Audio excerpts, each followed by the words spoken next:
할렐루야. 고난주간 특별 새벽 기도회를 우리들에게 허락하여 주신 하나님께 감사드립니다. 우리는 이 한 주간 예수님께서 걸어가셨던 그 십자가의 길, 그 고난과 수치, 그리고 그 안에 담겨있는 그 깊은 사랑을 묵상하며 예수님과 함께 걸어가고자 합니다. 특별히 올해 고난 주간에는 우리 임동 예배당 계단에 십자가, 그리고 붉은 천, 그리고 14개의 성화를 설치해 놓았습니다. 그래서 이 모든 것들이 땅에 있는, 그리고 땅을 바라보지 않고 하늘을 바라보고 예수 그리스도를 바라보도록 우리를 이끌고 있는 줄 믿습니다. 그 상징물 하나하나가 단지 교회를 장식하는, 절기를 장식하는 장식물이 아니라 우리를 예수님의 그 고난의 현장으로 초대하는 통로가 되었으면 좋겠습니다. 특별히 올해는 비아 돌로로사, 예수님께서 걸어가셨던 그 십자가의 길은요, 단순히 2000년 전에 예루살렘에 있었던 어느 골목이 아닙니다. 지금 이 순간 우리가 서 있는 이 자리에서도 그 비아 돌로로사는 계속 이어지고 있습니다. 예수님을 더 깊이 사랑하고 십자가를 더 똑바로 보려고 하는 모든 신자들의 마음속에 비아 돌로로사, 그 길은 과거형이 아니라 현재 진행형으로 지금도 살아 움직이고 있기 때문입니다. 각 처소마다 예수님의 사랑과 예수님의 희생이 선명하게 남아 있습니다. 우리 예수님께서 사형 언도를 받고 십자가를 지고 가신 발자국이 처소마다 남아 있습니다. 한 번, 두 번, 그리고 세 번 견딜 수 없는 고통으로 인해 넘어지셨던 흔적들도 고스란히 남아 있습니다. 힘에 부치는 고통으로 인해 마음 아파하는 예수님을, 고통스러워하는 예수님을 바라보는 여인들의 그 안타까운 슬픔도 그 자리에 다도가 있습니다. 그리고 그 무엇보다 예수님께서 걸어가셨던 이 비아 돌로로사 십자가의 길은 우리 안에 있는 죄의 문제, 아무리 내가 애를 써도 해결되지 않는 그 문제에 대한 하나님의 유일한 해답이 담겨 있습니다. 그렇기 때문에 우리는 죄라고 하는 이 거대한 산을 만나 절망할 때마다 다시 또 고개를 들어 예수님께서 걸어가셨던 그 길을 바라보게 됩니다. 그래서 그곳에서 볼 때면 우리들의 마음에 죄송함과 슬픔이 찾아오죠. 그래서 애써 십자가를 외면하고 싶습니다. 예수님이 담당했던 그 고통에 대한 연민과 아픔 때문인 것이죠. 그런데 이제 우리는 예수님께서 걸어가셨던 그 비아 돌로로사를 감정적인 연민으로만 바라보지 않습니다. 단순한 연민으로 십자가를 치부하기에는 예수님께서 당하셨던 그 고통이 너무 크고 위중하기 때문입니다. 그리고 바로 그 고통 때문에 우리에게 새로운 길이 열려졌기 때문입니다. 우리는 바로 이 길 위에서 다시금 예수님처럼 일어나 주님의 사랑을 붙잡고 죄와 싸우며 십자가의 능력으로 승리를 선언하게 될 줄 믿습니다. 우리를 향한 예수님의 사랑이 우리를 결코 포기하지 않기 때문입니다. 바로 그 사랑 때문에 우리는 이 죄와의 싸움에서 다시 일어나게 될 것이기 때문입니다. 이번 한 주간 우리가 함께 드리는 특별 새벽 기도회가 단지 행사의 자리가 아니라 십자가 앞에서 무릎 꿇고 다시 사랑으로 일어나는 거룩한 자리가 되기를 소망합니다. 오늘은 10번째, 11번째, 12번째 처소에 대해서 살펴보려 합니다. 예수님은 이제 우리 인간의 가장 근본적인 아픔인 죄책감과 수치심을 담당해 주십니다. 그리고 완전한 승리를 선언해 주시죠. 이제 그 10번째 처소로 우리들의 발을 옮겨 보겠습니다. 10번째 처소, 옷을 벗겨지시고 우리의 수치심을 대신 짊어지셨습니다. 마태복음과 누가복음 말씀입니다. 요한복음 말씀입니다. 그의 옷을 벗기고 홍포를 입히고 가시관을 엮어 그 머리에 씌우고 갈대를 오른손에 들리고 그 앞에서 무릎을 꿇고 희롱하여 이르되 유대인의 왕이여 평안할지어다 하며 그에게 침뱉고 갈대를 빼앗아 그의 머리를 치더라. 희롱을 다한 후 홍포를 벗기고 도로 그의 옷을 입혀 십자가에 못 박으려고 끌고 나가니라. 군인들이 예수를 십자가에 못 박고 그의 옷을 취하여 네 깃으로 나눠 각각 한 깃씩 얻고 속옷도 취하니 이 속옷은 호지 아니하고 위에서부터 통으로 짠 것이라. 군인들이 서로 말하되 이것을 찢지 말고 누가 제비 뽑자 하니 이는 성경에 그들이 내 옷을 나누고 내 옷을 제비 뽑나이다 한 것을 응하게 하려 함이로라.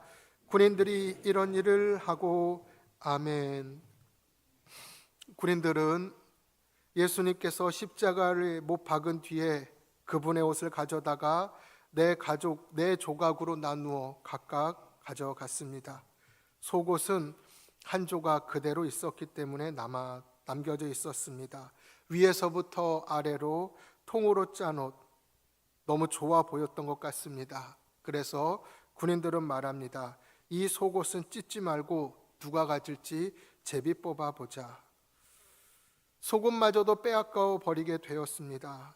우리 예수님은 지금 인간의 존엄이 완전히 박탈당한 자리에 서 계셨던 것입니다. 그분은 무력하게 책짓질을 당한 몸 위에 입고 계셨던 옷마저 벗김을 당하게 되었습니다. 벗김을 당할 채로 조롱당하고 홍포라는 가짜 왕의 옷을 입히고 다시 옷이 입혀지는 이 장면은 인간이 얼마나 악할 수 있는가, 인간이 얼마나 다른 사람을 조롱할 수 있는가를 보여줍니다. 예수님의 자존심을 마지막으로 지켜주었던 그 속옷마저 이제는 로마 군인들에게 빼앗겨 버립니다.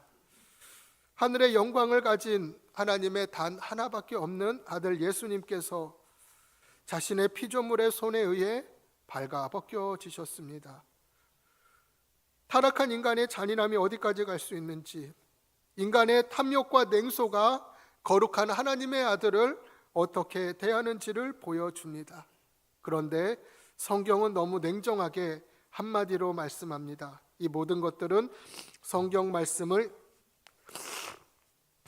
이루려 하심이라.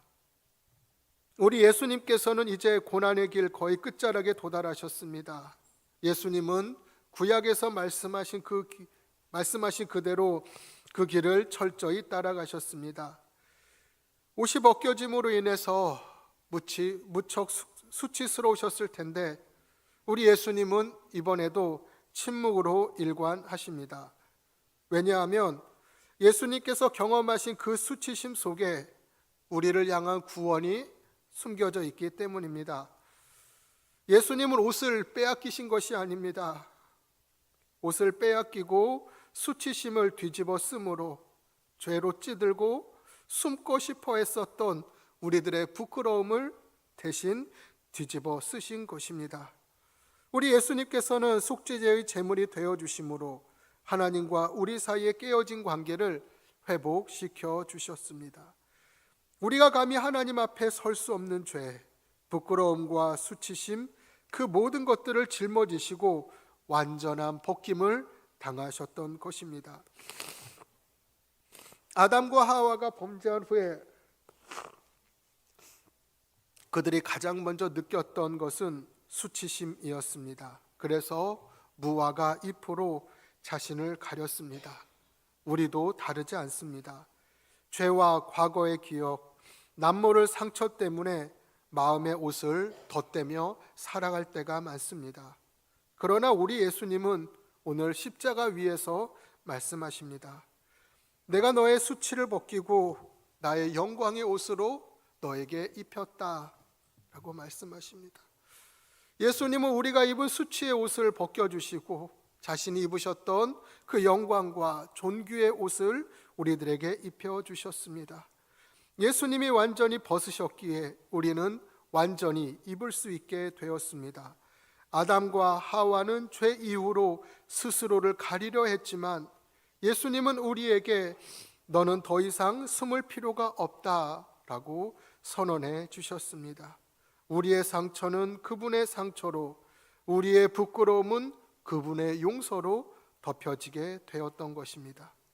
사랑하는 여러분, 혹시 여러분 마음 깊은 곳에 누구에게도 말하지 못한 수치심이 있습니까? 잊고 싶은 과거, 꺼내면 눈물 나는 기억, 나 자신도 인정하기 어려운 부끄러움이 있습니까? 이사야 선지자는 오늘 예수 그리스도의 모습을 보며 이렇게 고백합니다. 이는 그가 구원의 옷을 내게 입히시며 공의의 겉옷을 내게 더하심이 신랑이 사모를 쓰며 신부가 자기 보석으로 단장함 같게 하였음이라. 예수님은 오늘도 우리들에게 묻고 계십니다. 내가 너의 부끄러움을 안다. 이제 그 부끄러움의 옷을 벗고 내가 입혀주는 새 옷을 입으렴. 이 주님의 요청에 우리 서림의 모든 성도들이 믿음으로 응답했으면 좋겠습니다.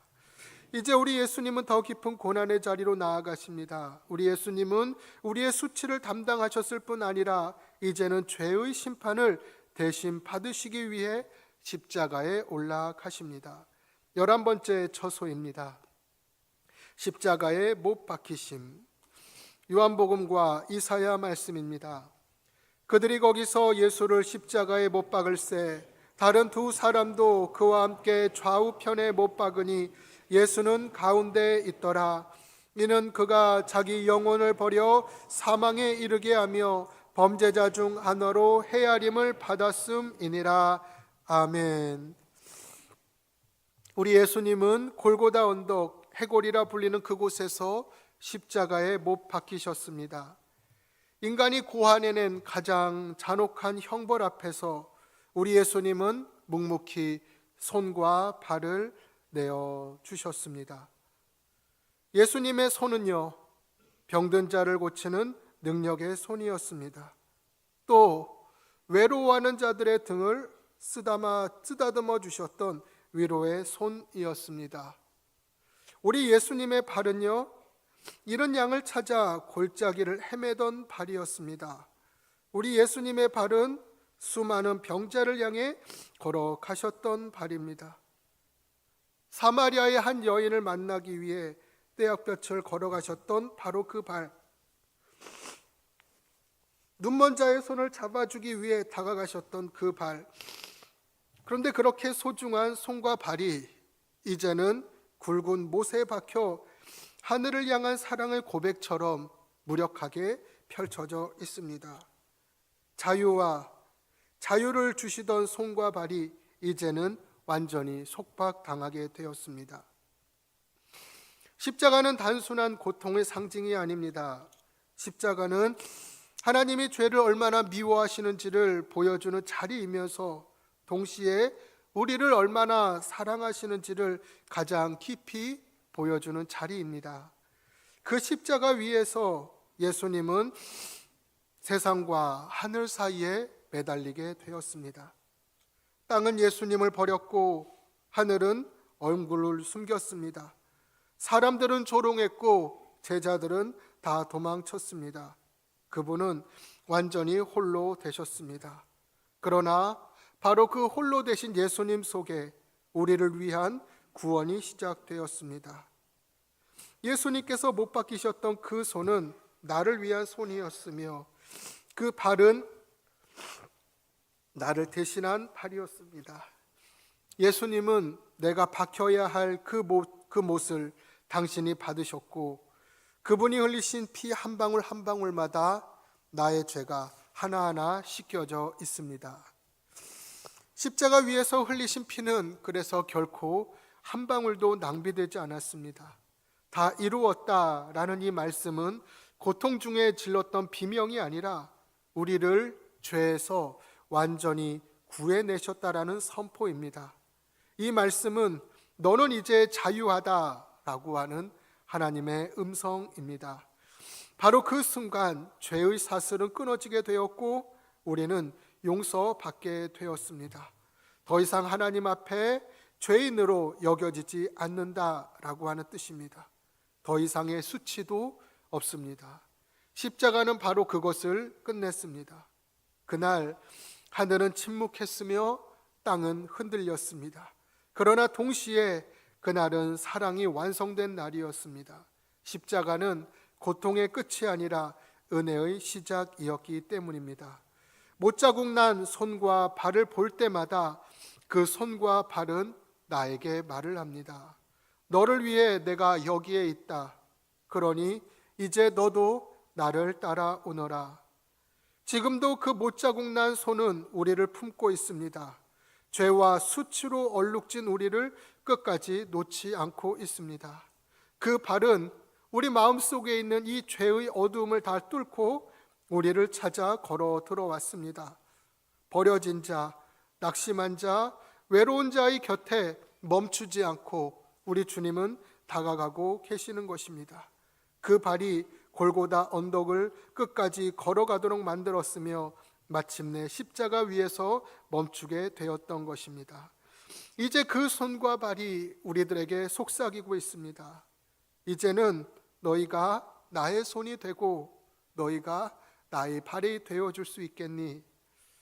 우리는 예수님의 손처럼 누군가를 위로하는 손이 되고 예수님의 발처럼 포기하지 않고 사랑을 향해 걸어가는 발이 되었으면 좋겠습니다. 이제 예수님은 마지막 자리로 나아가십니다. 12번째 처소 십자가에서 돌아가십니다. 마태복음과 요한복음 말씀입니다. 예수께서 다시 크게 소리 지르시고 영원히 떠나가시니라. 예수께서 신포도주를 받으신 후에 이르시되 다 이루었다 하시고 머리를 숙이니 영원히 떠나가시니라. 아멘. 기다리던 순간입니다. 고통이 끝나고 이제 참된 안식이 찾아오는 죽음의 순간. 골고다의 언덕 시작부터 있었던 그 고통이 이제 십자가에서 다 이루었다라고 하는 한마디 말과 함께 끝나버리게 되는 것입니다. 예수님께서 내뱉으셨던 그 마지막 숨, 그것은 하늘이 어두워졌고 땅이 흔들리게 되었던 것입니다. 예수님의 마지막 숨이 멎게 되자 놀라운 일들이 곳곳에서 일어나게 됩니다. 마가복음은 말합니다. 이에 성소 휘장이 위로부터 아래까지 찢어져 둘이 되니라. 성전의 휘장이 위에서부터 아래로 찢어졌다. 사람들은 예수님이 이제 끝났다라고 생각했지만 예수님은 단지 죽으신 것이 아니라 새로운 길을 여셨던 것입니다. 성소의 휘장은 지성소와 성소를 가로막는 것으로 하나님과 인간 사이의 거리를 상징했습니다. 하지만 예수님의 죽으심과 함께 그 휘장이 찢어진 것은 이제 예수님을 통해 우리가 하나님께 직접 나아갈 수 있는 길이 열렸음을 의미하는 것입니다. 죄로 인해 가로막혔던 하나님과의 관계가 예수님의 희생으로 회복되었던 것입니다. 예수님은 우리에게 깊은 슬픔과 애통함을 가져다 줍니다. 그분은 죄가 없으신 분임에도 불구하고 우리의 죄 때문에 그토록 처참한 죽음을 맞이하셨기 때문입니다. 그러나 예수님의 죽음은 절망과 실망으로 끝나는 것이 아닙니다. 그분의 죽음은 죄와 사망의 권세에 대한 결정적인 승리의 시작입니다. 십자가에서 흘려주신 그 보혈은 우리의 모든 죄를 깨끗하게 씻어주고 죽음을 이기시고 부활하심으로 우리에게 영원한 생명의 소망을 이루어 주셨기 때문입니다. 그렇기에 우리 예수님께서 말씀하셨던 다 이루었다라고 하는 외침은 절망의 신음이 아니라 구원의 선언입니다. 그분은 죽음을 뚫고 들어가셨고 심판을 대신 받으셨고 이제는 영원한 생명의 문을 열어주셨습니다. 이제 예수님께서 말씀하셨던 이 다 이루었다라고 하는 이 마지막 말씀을 통해 우리 가운데 구원의 확신과 영원한 생명의 속망으로 충만하기를 원합니다.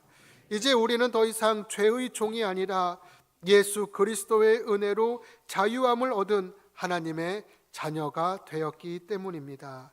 예수님의 완전한 속죄를 믿고 감사하며 그분의 은혜에 보답하는, 그리고 그분의 은혜에 감사하는 삶을 우리 서림의 모든 성도들이 살아갈 수 있기를 소망합니다. 죄와 사망의 권세를 이기신 예수님을 따라 우리 또한 세상의 유혹과 어려움 속에서 믿음으로 승리하는 승리의 사자들이 될 수 있기를 소망합니다. 이제 우리 말씀을 묵상하겠습니다.